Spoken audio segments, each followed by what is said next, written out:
Hi everyone, welcome back to my channel. Today is release day for block number 3 in our 2026 Sew With Me series.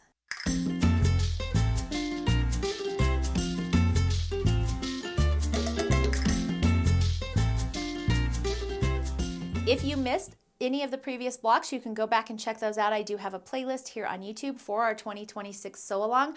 I also have a link below this video for the blog post where you can get the free PDF downloads, all of the housekeeping information, fabric requirements, floss requirements, and all that for these sew alongs. And if you're sewing along with the Candy Cane Lane sew along, welcome to today's video as well. So this year we're doing things a little bit differently. I've pre-released the blocks for this year because they were part of my Candy Cane Lane quilt. I'll put a picture right here of the Candy Cane Lane quilt so you can see that. The blocks in Candy Cane Lane finished at 6.5 inches.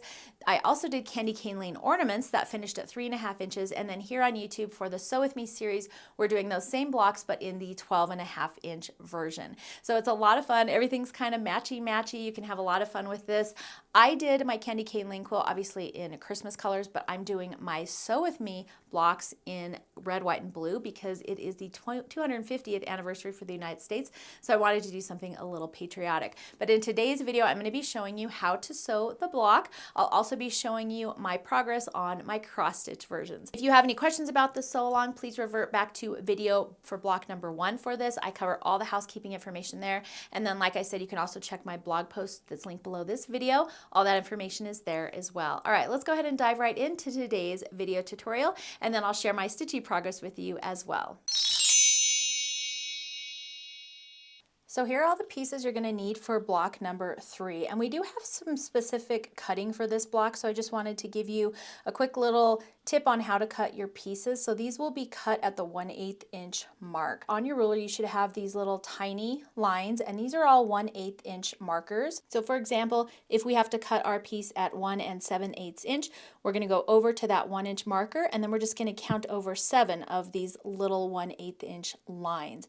And here's what it's going to look like on your fabric. So you can see I have my fabric lined up with that 7/8 inch line there, and then I would just trim off the rest. So that's just a little cutting tip for today's block. So we're going to go ahead and start out by making our first rows here, and we're going to take 2 of our A pieces and then 2 of our E units, and we're going to sew those together using a 1/4 inch seam. We're going to make 2 of those AEA units. And for these units, I'm pressing them all going the same direction, and I'll show you when we're done why.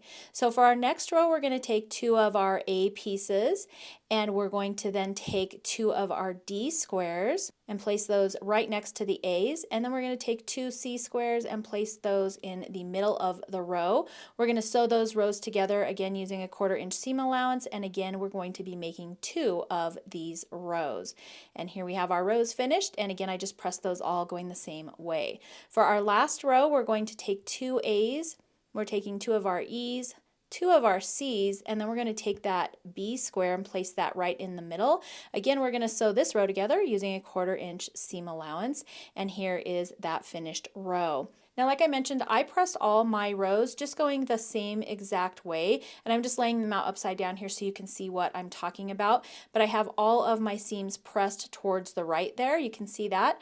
All we need to do now is just take our 2nd and 4th rows and turn them the opposite direction, and then now you'll see that our seams are going in opposite directions and they'll all nest when we're putting our block together. So I'm going to flip them back over really quick so you can see, and we're just going to sew these rows together, lining up all of those intersections to make sure we have good points on this block. So I'm placing my first row right side down on the 2nd row, and as you can see there, our seams are nesting. I'll just put a pin at each of those intersections and then sew 1/4 inch, and then I will come back and add the remaining rows the exact same way. Again, I'm just going to pin at those intersections to keep everything nice and straight, and sew using a 1/4 inch seam. And now I've sewn my rows together, and now I just need to add my remaining A pieces to the top and bottom of my block. Now to do this, I just want to find the center of that A piece by folding it in half. I'm going to go ahead and fold my block in half as well, and then I can just line up those creases just to make sure that that A piece is centered right there on the top and bottom, and I'll just stick a pin in there to keep it in place. I'll also repeat that on the bottom there so that I can center that piece. And again, I'm just going to sew those together with a 1/4 inch seam. And just a quick note, when I'm adding my A pieces to the top and bottom, I sew up past that edge just about a 1/2 inch on both sides. All right, so here's our finished piece. We've gotten everything sewn together, and then for the pressing on this, I just pressed away from that center strip, and then you can see all of my other seams there are nesting, so all of my points turn out really nice.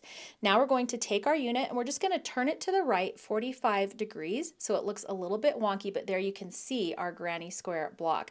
Then we're going to take our ruler, and I'm doing the 6.5 inch block, you'll be doing 12.5. Whichever size block you're doing, you're going to line up your ruler so you have a 1/4 inch away from all of those points on the print fabric. I also use the center lines on my ruler to line it up in the center. Once you have your ruler nice and aligned, you can go ahead and trim off any of the remaining excess fabric around the outside edge of your ruler.